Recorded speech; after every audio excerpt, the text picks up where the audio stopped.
We've posted a few videos recently about getting ready for the upcoming camping season. Our first trip is about 2 months away, and one of the things that we wanted to get done prior to our first trip was to get our new thermostat installed. So this is a Micro-Air Easy Touch RV Thermostat. We have specifically the one designed for Airstreams, or specifically for that Dometic thermostat, so it's a plug and play. We're doing this because neither of us is really a fan of that Dometic thermostat. It's a lot of button presses to get where you want to be, to get it doing what you want it to do. And so this came recommended from several people, and we're going to try it out.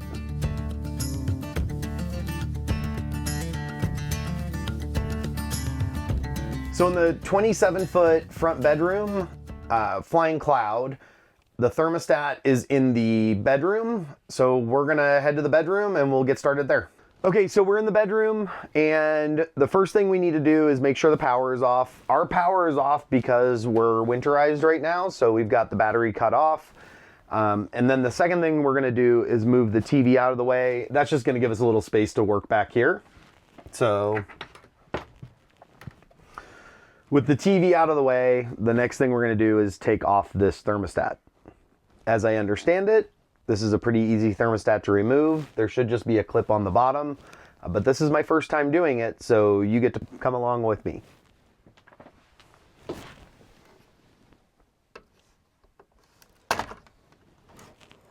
And it in fact did just clip off the wall. So you can see that clip's visible now here, and it just attaches through this little clip here. So when you push this up, that releases the front. So the next recommendation we had was to use painter's tape once we unclip this, this wire, so that you don't drop the cord behind the wall at any given point while you're doing the install. So I'm going to take that advice because I don't want to have to rip this wall out to get the cord back. What's behind the cord? What's behind the wall? Well, behind this wall is our shower. So I'm going to unclip it from here.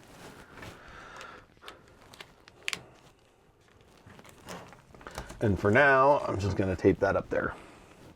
Obviously, I'm going to have to do a little finagling because once I take this off, I'm going to have to get the cord through it. So the next thing is to get the wall mount plate off, and it is held on by 4 Phillips head screws. So just so we don't strip anything, I am using screwdrivers in this case. So 1, 2, 3, and 4. And then this plate should not be mounted in any way. So it's just got like a little piece there to get it centered in the right way. So now I just need to feed this cable without losing it through here.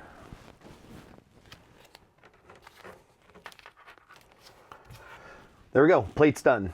So the old thermostat is now off. I'm just gonna connect these 2 pieces here so that they're together. And then we have the new thermostat out, and they give you a pretty simple mounting method for this, which I'm going to pull out in just a second. What they give you is this piece here. So this is a little plastic, whatever, lanyard, however you want to call it, tether, and it holds the 2 screws exactly where they need to be, or exactly the right width for where they need to be. And essentially at that point you can, it mounts onto the plastic here. So it doesn't mount onto the screw, it mounts onto this little plastic piece. So we'll mount it up there with the tether there, and then we'll break the tether out of the middle and then mount the thermostat. In our case, since we're going into a wood wall, I am not going to use these drywall anchors or whatever these anchors are. So I'm pulling them off, and I'm not losing these screws. So that's a helpful tip.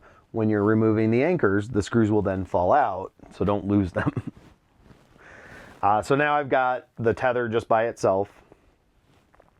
So the next thing we're gonna do is we're gonna find where we wanna place it here.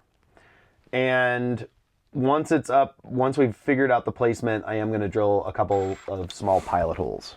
So we're going to use 3/32 to drill our pilot holes. I don't want to do anything too large. I want to make sure that it has enough to grip. So another quick tip that we got from another source was, instead of trying to like line this up and do them both at the same time, the idea is you line it up and you drill your pilot hole for one side, screw that in, and then you're able to level it from there. So in our case, I am going to try to favor the left side just a little bit so that we make sure that these two holes are covered during the install, and that way we only have to deal with these two on the other side. So I'm going roughly in the center, and I'm going to make sure I'm in forward, and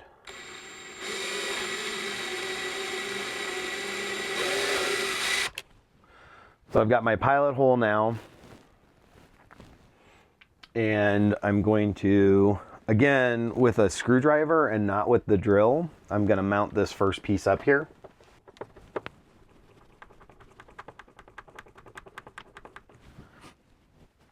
So as you can see right now, it's not tight. I've left it a little bit loose because when you put this the second side in, it has to be pretty taut because that's how far away the holes are, the mounting holes are on the back of the thermostat. The next thing I'm going to do is grab the level, and we're going to get it up here and then drop the level and then find the level. So now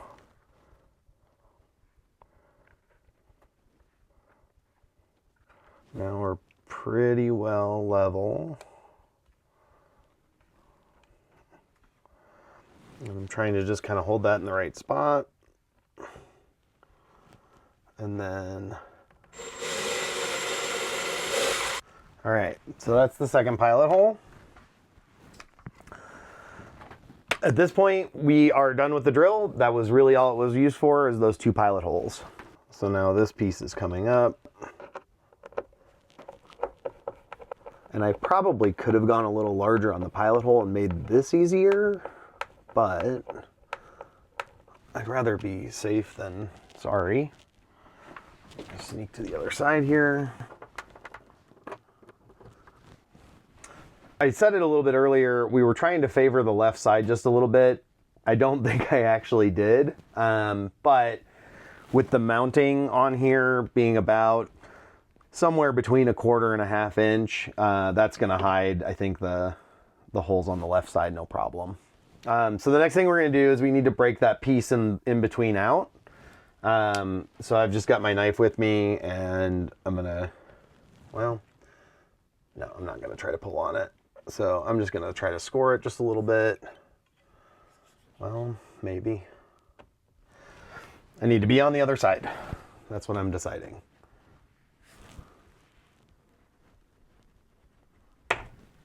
So, one side, that one's not tight.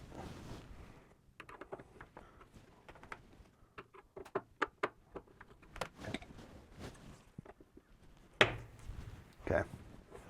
So we got both sides broken off now. And so in theory, that should just pop up there on there. But yeah, I need to clean this side up just a little bit.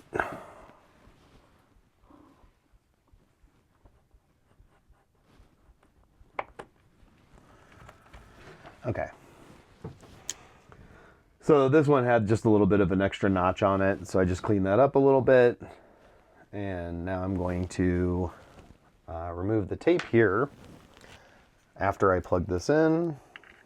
So just like a phone cable, Cat 5, whatever it is, plugs in there. Remove my tape and just hang it off to the side for a minute. And then figure out right there. So that's now up. I'm going to take the screen cover off. And we have a new thermostat, which honestly, with all the black hardware around here, it actually is probably going to look a little bit nicer than the white one. I'm going to go ahead and plug these two before we turn the power on, because I do want to get the power onto the RV and make sure that this is at least turning on. We don't have enough power to do anything with the AC, and we could probably turn the propane on, make sure that the heater kicks on, but for right now, I just want to make sure that it gets power. It's also currently 40 degrees outside, so the AC wouldn't be very comfortable. All right. So they provide screws with these little kind of plugs, screw covers. So essentially, you put the screw through the cover and then get it up here.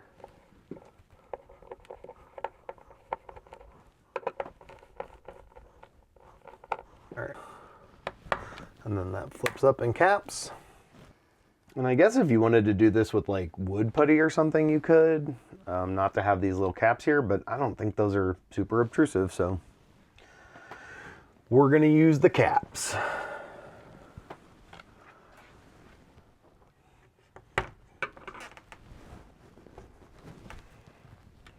So there we go, we're finished installing. Emily's gonna stay here in the bedroom. I'm gonna go cut the battery on and we'll see power in a second. Okay, so we got the power kicked on. It took us a couple seconds. I'm not quite sure what was going on, or if we just don't know how to do it the right way, but power's on now. You can see it's 50 degrees inside the trailer. It says 47 outside, so there must be some kind of thermostat there. So kind of lit up a little bit now. You can switch between zones by just tapping it. Power on and off, which I'm not going to mess with the power right now because we don't have gas on and we don't have the power to, we don't have enough power to run either AC unit while we're here. But just kind of clicking around, it looks like there's a schedule. You can restart. Let's see what, there's daytime and nighttime mode. This is to adjust the temperature up and down. It looks like a calibration, which is kind of neat. So you can calibrate if you feel like this is off for some reason, or because this is in the bedroom and maybe you want it to read what's up front, you could calibrate it and say it's 10 degrees cooler in the front than it is in the back. Touchscreen calibration, Wi-Fi info, Bluetooth. So we'll go through a little bit of that. We can mess with the brightness a little bit as well. But that's kind of the whole thing for install. And while we're here, I'm going to go ahead and download the app to connect to this and connect via Bluetooth. So I'll do a little screen record on that so you can see where it is. Okay, so quickly searching for Micro-Air Easy Touch RV.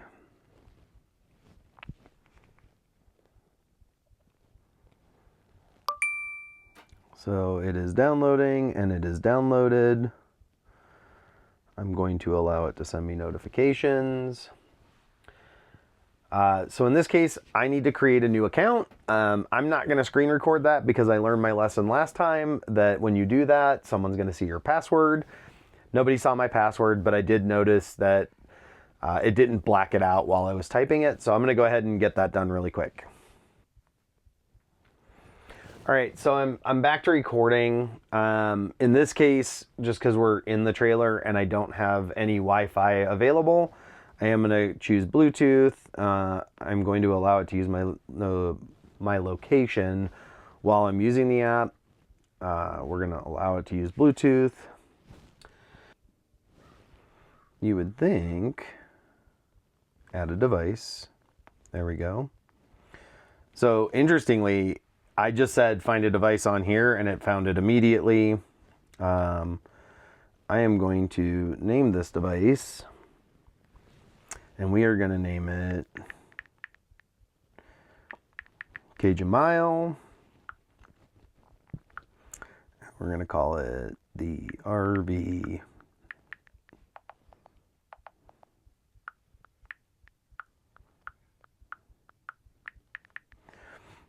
Okay.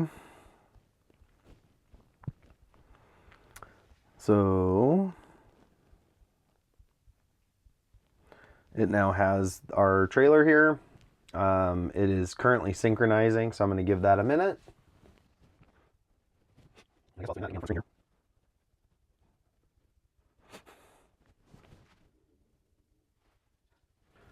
here. While it's doing that, actually it's done now. So it's now updated my screen. It tells me my inside temperature, my outside temperature. It's got my power. So if I hit the power, it'll start switching between AC and heat. Right now it's saying to cool to 72, heat to 68, which will probably change. There's zone 2. So zone 1, our heat is all on zone 1. The cooling, we have 2 AC units. So it flips between both of those units. So interestingly, I didn't realize we had a second thermostat, or I guess temperature sensor at the front of the RV, or I guess at the back of the RV, because it's telling me here where I am, where the thermostat is, it's 52 inside, 48 outside, but when I switch to zone 2, it's telling me it's 42. So there must be a secondary thermometer or temperature sensor near the front of the RV that I'm just not aware of. It's funny, every time you click something on your, it flips it on your phone. It flips it on the screen. Yeah, it's pretty interesting. So it's like direct control. Yep. So what's nice about this, and I'm going to go ahead and stop screen recording now, but one of the things that I think will be nice about this is that when we have our Starlink set up, I can connect this to the Starlink and we can actually control the thermostat from our phones when we're away. We don't tend to leave the dogs alone a lot, but if they happen to be in the trailer by themselves, we can monitor the temperature now from remotely. Yeah, I'm really excited about that feature. I think it'll be good because there's a couple days sometimes you have direct sunlight where it might get a little bit warmer in the camper versus when we're outside, like in the shade. Yeah, that's it. We have now installed our Micro-Air RV Thermostat. We are going to kind of clean up around here. We're going to do a little walk around just outside the trailer, make sure everything's in good shape, and then we're going to head out. Thanks for watching. I hope this was helpful if you are planning to or had any thought about replacing your thermostat. Like and subscribe if you get the chance.